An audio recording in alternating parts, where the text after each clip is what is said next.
नमस्कार दोस्तों। Private sector में आरक्षण लागू करने पर कर्नाटका सरकार ने अपना कदम पीछे खींच लिया। कर्नाटका राज्य सरकार प्राइवेट सेक्टर में आरक्षण लागू करने वाली थी। इसके लिए बिल भी लाया था। अब कर्नाटका या राज्य सरकार ने यह भी अपना कदम पीछे खींच लिया और अपने चर्चा में यह भी कहा कि इसकी चर्चा बाद में किया जाएगा। आखिर क्या हुआ कि कर्नाटका सरकार राज्य सरकार ने अपना जो बिल है वापस ले लिया या फिर पीछे हट गया? तो इसके पीछे कारण है कि अगर यह कानून लागू हुआ तो कर्नाटका से कंपनियां दूर चली जाएगी। जो भी दशकों का जो मेहनत है, कर्नाटका राज्य सरकार ने बहुत अच्छा मेहनत किया कि आईटी और बहुत सारी इंडस्ट्रीज वहां पर आ गई। अगर यह कानून लागू हुआ तो बहुत सारी कंपनी ऑप्शन देखेगी। ऑप्शन के रूप में हैदराबाद है, नोएडा है, पुणे है, और बहुत सारे जगह है जैसे गुड़गांव है, नोएडा है। यहाँ पर उनके लिए आइडल प्लेस रहेगा। इसलिए कंपनी की तरफ से भी एक दबाव था और कंपनी के तरफ से वर्बल वे पे या नॉन वर्बल वे पे एक तरह का चेतावनी था।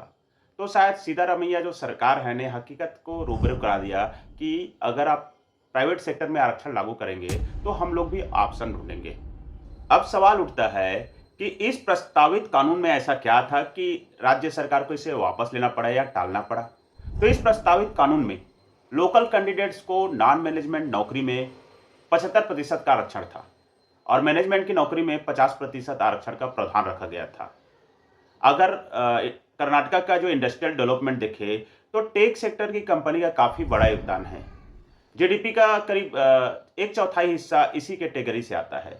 मतलब कर्नाटका सरकार के जीडीपी का 25% से भी ज़्यादा हिस्सा टेक कंपनी से आता है।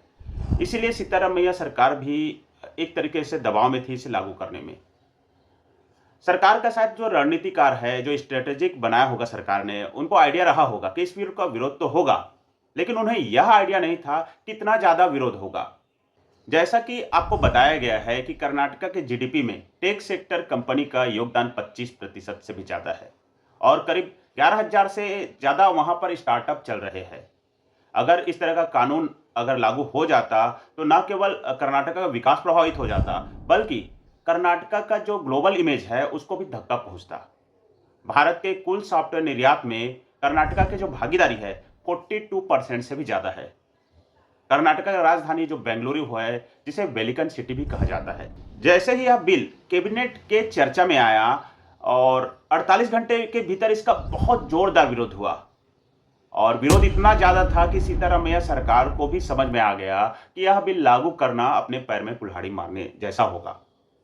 और इस बिल के कारण कई जो आईटेक कंपनियां हैं, बड़ी-बड़ी कंपनियां हैं, राज्य से बाहर निकल जाएगी और कई राज्य ने तो मौका देखकर ऑफर भी दे दिया था। इसमें आंध्र प्रदेश का नाम आता है। आंध्र प्रदेश अभी आईटी आईटी सेक्टर ने हाल में तेजी से ग्रोथ किया है। आप हैदराबाद को देख लीजिए। तो उन्होंने यह भी कर दिया कि आप बेंगलुरु छोड़ के हैदराबाद आ जाइए और हैदराबाद में ज़्यादा अच्छा कंडीशन प्रोवाइड कर सकते हैं। अगर ऐसा होता तो कर्नाटका का जो सालाना इनकम है, जो खरबों का इनकम है, जो उनका आईटी या टेक से आता है, उस राजस्व से हाथ धोना पड़ता। तो सीतारामैया सरकार को इस चीज़ को समझ में आ गया था कि यह बिल उनके लिए अपने पैर में कुल्हाड़ी मारना जैसा है। क्योंकि प्राइवेट जो कंपनी है, बेस्ट ऑन के कॉन्सेप्ट पे चलती है। जो बेस्ट रहेगा उनका रिक्रूट किया जाएगा। अगर कोटा सिस्टम आ जाए तो ना चाहते हुए भी बेस्ट ऑन के कॉन्सेप्ट में प्राइवेट सेक्टर इंप्लीमेंट नहीं कर पाएगी और हो सकता है प्राइवेट सेक्टर का परफॉर्मेंस भी खराब हो जाए। अगर कर्नाटका के विकास में बेंगलुरु का योगदान मैं बोलूं तो बेंगलुरु का बहुत ज़्यादा योगदान है। बेंगलुरु डिस्ट्रिक्ट भारत का तीसरा सबसे अमीर डिस्ट्रिक्ट है, जिसका प्रति व्यक्ति आय $6,500 से भी ज़्यादा है। बेंगलुरु की आबादी 1.2 करोड़ से भी ज़्यादा है और $110 बिलियन का जीडीपी देता है। जो $110 बिलियन का जीडीपी है 2022 का डाटा है। अब तो और उससे भी ज़्यादा होगा। बेंगलुरु में हर दिन बहुत सारे स्टार्टअप चालू होते हैं और यहाँ हजारों टेक्नोलॉजी कंपनीज और स्टार्टअप है। कुल मिला के बेंगलुरु 30 लाख से ज़्यादा लोगों को रोजगार देता है। एक तरीके से अगर मैं बोलूँ तो बेंगलुरु कर्नाटका का विकास का इंजन है।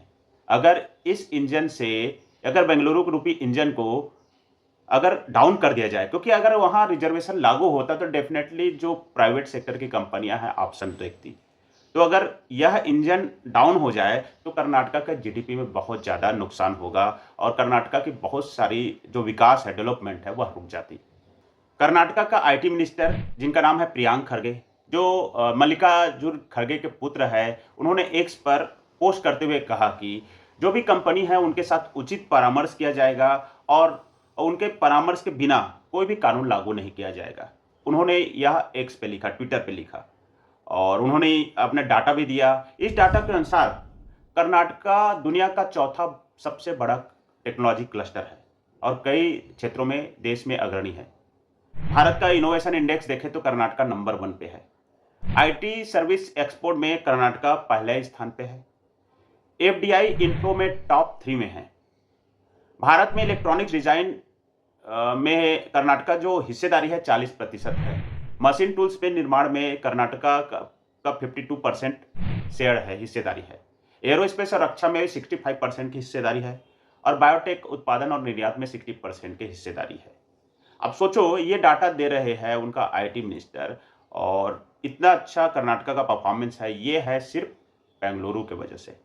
अगर बेंगलुरु में या कर्नाटका में प्राइवेट सेक्टर में भी आरक्षण लागू कर दिया जाएगा तो बेस्ट वन का कॉन्सेप्ट जिससे मल्टीनेशनल कंपनी अपनी बिजनेस करती है कि बेस्ट वन को रिक्रूट करती है, बेस्ट वन परफॉर्मेंस देती है, ये कॉन्सेप्ट नहीं रह जाएगा और फिर उन लोग भी एक तरीके का अल्टरनेट कंडीशंस देखेंगे, ऐसे स्टेट देखेंगे जहां इस तरीके का रिस्ट्रिक्शंस ना हो। तो डेफिनेटली ये तो जो टॉप का पोजीशन है ना, जो आईटी में नंबर 1 है और डिजाइन्स में 40% की हिस्सेदारी है, ये सब जो डाटा है ना वो बेंगलुरु में है क्योंकि वहाँ पे प्राइवेट सेक्टर अच्छे परफॉर्म कर रही है। अगर वहाँ भी आरक्षण लागू कर दिया जाए प्राइवेट सेक्टर में, डेफिनेटली ये आंकड़ा 2-4 साल में कम हो जाएगा। इस वीडियो को देखकर आपको लगता होगा कि मैं आरक्षण का विरोधी हूँ, परंतु ऐसा नहीं है। मैं आरक्षण का समर्थन करता हूँ, लेकिन उस आरक्षण का समर्थन करता हूँ जो गरीब तबकों को मिले, जो गरीबी के आधार पर मिले, गरीबों को मिले, जिससे एसटी, एससी, ओबीसी और जनरल कास्ट के भी अगर गरीब है तो उसको इसका फायदा मिले, उस टाइप के आरक्षण का समर्थन करता हूँ। अगर आप जियोग्राफिकल कंडीशंस के आधार पर आरक्षण देना शुरू कर दोगे तो कल महाराष्ट्र भी आरक्षण देगा, गुजरात भी आरक्षण देगा, तेलंगाना भी आरक्षण देगा और अन्य जो डेवलपिंग स्टेट है वो आरक्षण देगा। फिर अनडेवलप्ड या नॉन डेवलप्ड या लेस डेवलप्ड स्टेट के लोग कहाँ जाएंगे? फिर भारत का कॉन्सेप्ट क्या रहेगा? हम सब भारतीय लोग गर्व से कहना बंद कर देंगे। क्षेत्रवाद, जातिवाद, ये सब जो है ना देश को तोड़ने का काम करता है।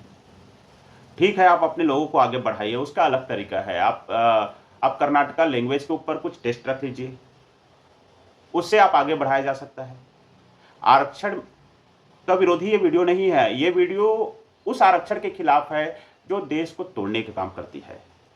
कर्नाटक के राज्य सरकार को मालूम था कि यह आरक्षण लागू कर दिया जाए तो सभी कंपनियां ऑप्शन देखेंगी तो पड़ोसी राज्यों में जाना चालू कर देंगे, अन्य राज्यों में जाना चालू कर देंगे और एक झटके में कर्नाटक को आर्थिक तबाही का सामना करना पड़ेगा क्योंकि जो आज उनको टैक्स से या उनके इंडस्ट्रीज से या बेंगलुरु से जो इनका इनकम हो रहा है वो बंद हो जाता और जो कर्नाटका में जो इंडस्ट्रीज का पलायन चालू हो जाता और जो भी स्टार्टअप और इकोसिस्टम कर्नाटका ने 20-30 साल में डेवलप किया है वो खात्मे की ओर बढ़ जाता। वैसे भी कर्नाटका सरकार पहले से ही आर्थिक तंगी से जूझ रही है क्योंकि कांग्रेस सरकार ने कई चुनावी वादा किया था, उस वादा को पूरा करने के लिए अपना खजाना खाली कर दिया। ऐसे में राजस्व का सबसे बड़ा सोर्स टेक और आईटी कंपनीज है, वहाँ की बेंगलुरु है। अगर यह आरक्षण वहाँ लागू कर दिया जाए तो डेफिनेटली जो कंपनी थी बाहर निकल ही जाती। तो कर्नाटका सरकार ने अपनी गलती करने से पहले समझ गई। कर्नाटका सरकार अपने लोकल्स लोगों को खुश करने के लिए यह सिस्टम लागू करना चाहता था, पर लोकल्स तभी खुश रहेंगे जब ये कंपनी वहां अच्छे से हेल्थी कंडीशंस में अच्छा डेवलपमेंट के साथ ऑपरेट करे। कर्नाटका सरकार के निजी क्षेत्रों पर आरक्षण लागू करने का एक फैसला था जो गलत था और ये अच्छा हुआ, यह गलती कर्नाटका सरकार करने से पहले संभल गई, वरना कर्नाटका का हाल अन्य राज्यों जैसे हो जाता कि जो डेवलपमेंट का जो लेवल है कर्नाटका का डेफिनेटली जल्दी ही नीचे गिर जाता।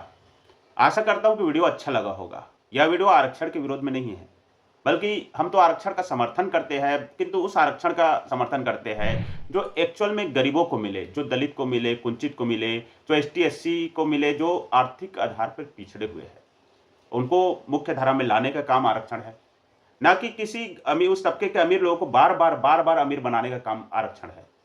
आशा करता हूँ कि वीडियो अच्छा लगा होगा। जय हिंद, जय भारत।